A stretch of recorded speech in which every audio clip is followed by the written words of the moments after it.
represent the good people of Kaduna North. I want to appreciate this session and the debates going on, particularly commend the minority leader and you saying he's doing what he's meant to do. It's been very educative. I like to highlight that. So, believe it or not, I understand Honorable Gaza's need for cautiousness. That doesn't mean that is my position. I think the Chairman Finance, whose experience can give us the granular explanation as to why 1.4 was targeted. The reason why I thought to speak, Your Excellency, is because if we get this part very wrong, well, even though the document is not cast in stone, we will come back for multiple amendments. The CBN, the Monetary Policy Committee, hiked interest rate yesterday. I think it's currently at 27.5%. The governor met the House committee recently, Your Excellency, and he assured us that they've taken their decisions based on accurate data. We are a country that does not like data. That's why I like it when leader Googled the fact. We have the National Bureau of Statistics. They have told us that our economy has grown by 3.2% or more. But Nigerians were so used to bad news, we don't like to admit when there is good news, like the Port Harcourt Refinery. So we need to discuss this aspect delicately, because since 2018, we have seen the volatility in the foreign exchange market. And even though I still have full faith in the central bank and their ability to rely on data and make difficult choices in tackling inflation and money supply, I think on this part, Mr. Speaker, you have to allow for more positions. This could get us in a very difficult place. So I thought to highlight the need. And finally, sir, the problem is it's always better to underpromise and overdeliver. It is always better. There is a risk in this aspect, and we go back to borrowing, and they'll see us as the house that is accepting borrowing. I know this is a controversial aspect. They might need further explanation, but I just thought to highlight this. Thank you so much.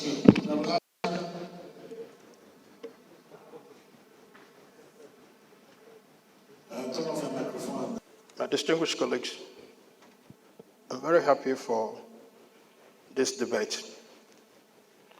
I also wish to align myself with the minority leader, some of the concerns that he has raised. Mr. Chairman, I also align with Honorable Gaza and my brother, Malam Nasiru Elrufai. When we look at the projections for the exchange rate, the government of renewed hope is actually telling us now that no matter what we do for the stabilization of the Naira will never get down below 1,400.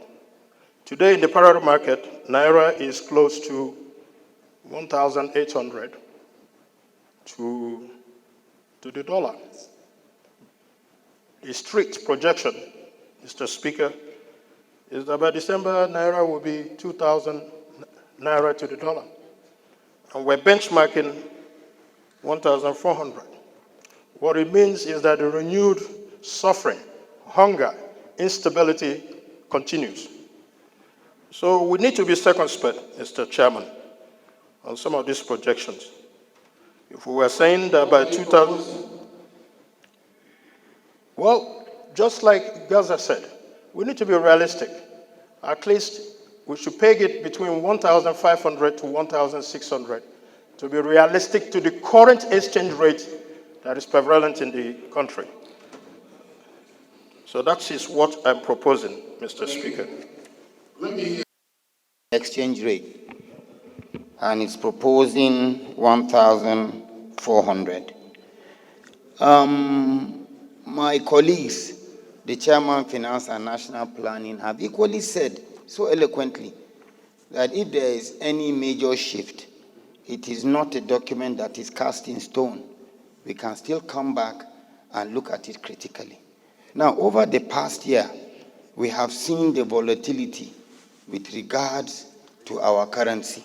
And the problem is a situation where we have a country that everything or a good amount of whatever we do is actually pegged to the cost of the dollar.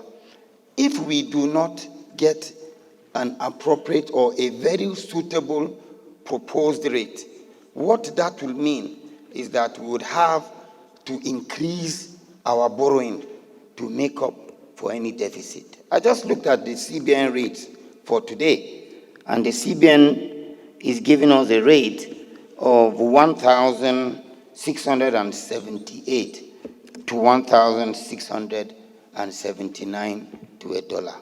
And I look at what do we have on ground that will enable us project that the dollar will fall to 1,004. As God is my witness, I would be the happiest person if the dollar falls that low. But we must be very realistic. Are we looking at the Dangote refinery? What component? How much in terms of value? And don't forget that we're in a phase of energy transition where we're moving away from fossil fuels and we're going to critical elements.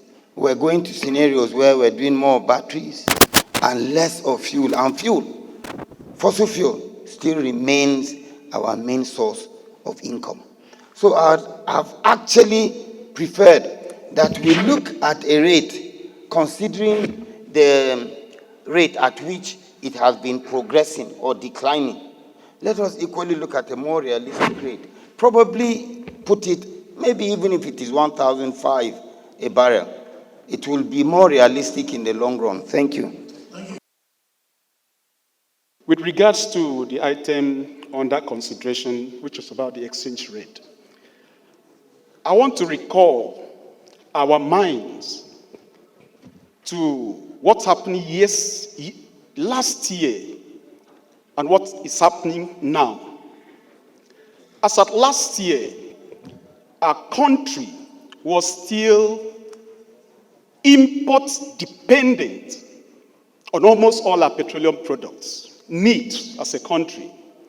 But as we speak, we have Dangote Refinery that is capable of meeting all our consumption energy needs in that sector. And if you also recall, the import of our petroleum products was one of the major line items that exacted a lot of pressure on our naira. And as we speak, that load has been offloaded from our naira. So with this projection by the joint committees on finance and national planning, in my own estimation, it is rightly in order for us to maintain that tempo. As you submit, Mr. Speaker.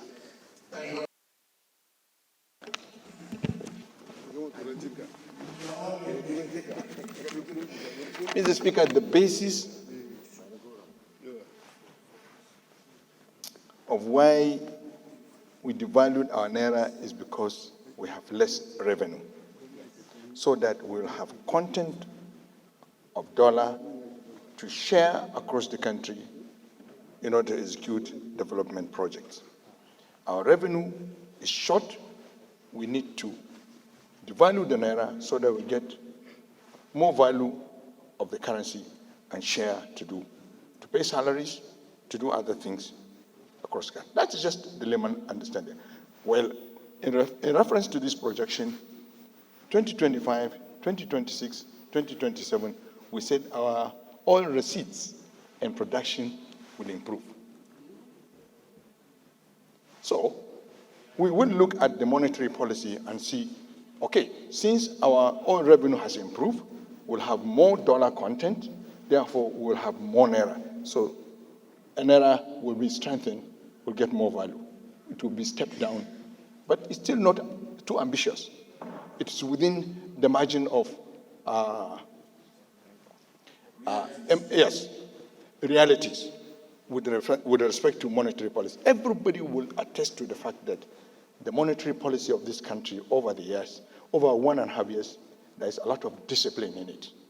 And I think they are doing very well. They are doing very cautious. And then if you reflect to what the committees are recommending for the parliament to look at, our oil revenue will increase marginally. We have stabilized the benchmark. Last year was $80. This year, because the oil production has reached about 1.5 million barrels, everybody can attest to the fact that the revenue receipts has improved. You see what the states are getting, 1.4 trillion, 1.5 trillion, 1.3 trillion, which was not the same early 2024. It was 1.2, 1.1. So there is a marginal increase in what comes into the kitties of government. And I think this projection is reasonable if our colleagues will look at it and will look at how the economy is trying to come out from the mud. And I think if we can allow it to go, it will help us so that we can move forward. Thank you, Mr. Speaker. Decisions. Yes, I want to make it brief. We are taking a very sensitive decisions, and we have taken a resolve on some clauses at the very beginning of this consideration. We agreed and convinced that 2.something million barrels will be produced on a daily basis. It's a projection. And we equally agree that the benchmark is $75 to a barrel.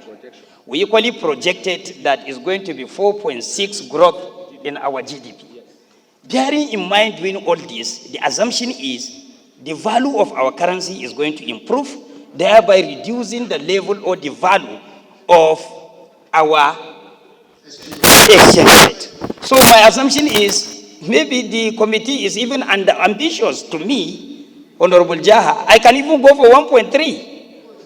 Yes, because we have approved in the past 2.something million per barrel per day, $75 to a barrel per day, per barrel. And we equally projected 4.6 against 3.6 GDP growth. So you cannot approve with right hand and disapprove with the left hand. So fellow members should understand our stand on the 1.4 is because of our previous stand of the previous approval. Thank you. And of course, the major contributions that have been made. I think that finance is not in isolation of activities.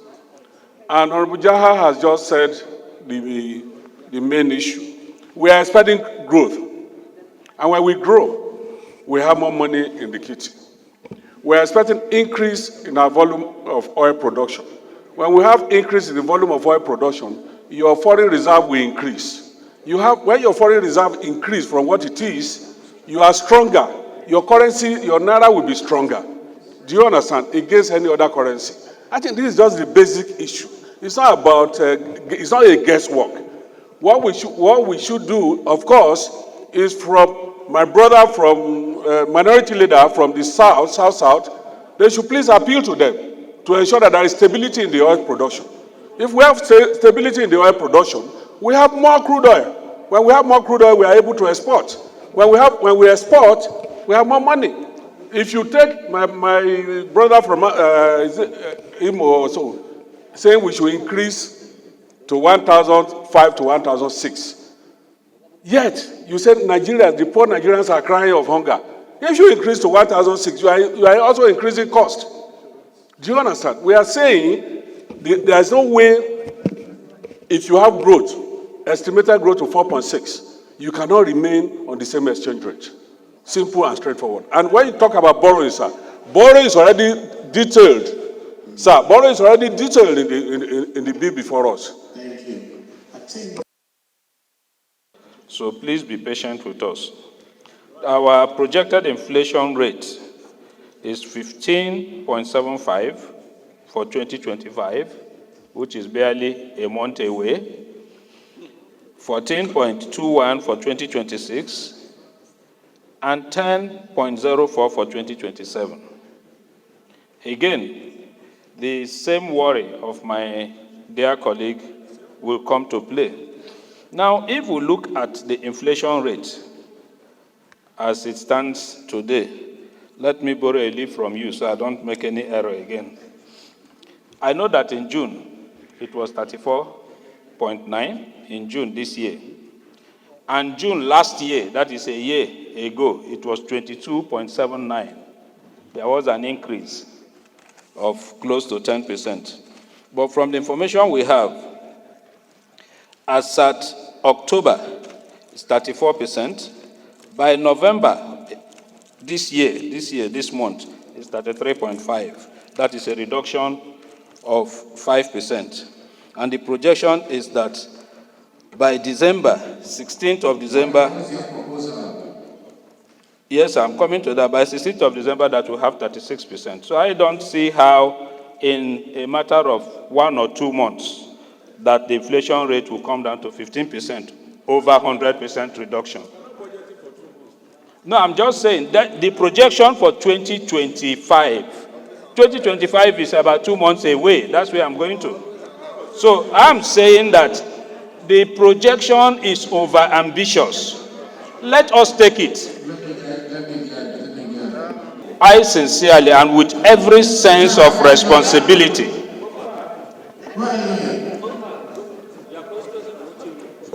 The same way you call other people back, when you are achieving, it's the same way I'm calling you back. Sit down. Jack, I used to call people, sit down. You are doing that, sit down. So Jack, today, sit down. Good. Thank you, sir. Yes, sir. So, conclusively, I would want to say that I speak as a statesman, and I also speak with every sense of responsibility. I will pray that these projections are achieved in my country, Nigeria. That's my vision. I even pray that we achieve better than this. But we need to be realistic. That's where I'm going to. Now, I think that we should be looking at what has been happening, the downward trend. It's not more than 5% a month. And that's what I will pray, that we base our projections on 5% reduction monthly. That will be more reasonable and achievable. I will also refer to the reports. If you look at page 18 of the report, clause 6.2, where the committee, in its finding, said that the inflation rate is projected to decline from an average of 27.85 in 2024 to 16.94 in 2025. Now, having found this, you're also giving us a recommendation of 15.75 in the 2025. So what I'm saying is that this projection is even in conflict with the finding of the committee. So please, let us adopt perhaps the minimum, the finding of the committee, not the recommendation. Thank you, sir. Mistake somewhere. And because we are fallible, we can make mistakes. But this is not realistic. Anybody who knows the common definition of inflation is inflation occurs when goods and services, the prices of goods and services increase or rise too much. We know we have this in this country. But I think this mistake must have come from the executive. There is no way, with the current trajectory of our economy, that we can achieve 15% inflation rate in 2025 and then achieve 14.21 in 2026 and coming down to 10% in 20. Look, Mr. Chairman, this is not realistic. What's your proposal? No, I'm not saying I should give a proposal, but we must look at this and probably this mistake must have come from the executive, because they are somehow, yes, we should have done a better job to scrutinize the data. This is a recommendation from the House. The committee. Mr. Chairman, because I don't have the data, we are considering a report. I don't have the data. The report is coming from the committee. Yes. It's not from the executive. Okay, let's hear the chairman of the committee. Thank you. When you have too much money chasing fewer goods, okay, that shuts up prices of goods. We are saying that by next year, where food or goods will be more available. In fact, Chairman Custom has said there are more Nigerians importing equipment than before, which means Nigeria is going to, we want to see a production year by next year. And when you see a production year, which means you have money and the goods are also available at the same time. That would drop the inflation. And the minority people leaders should be commending the government for aiming high to bring down the inflation rate, rather than say we should increase the inflation rate. This is my own comment, Mr. Speaker.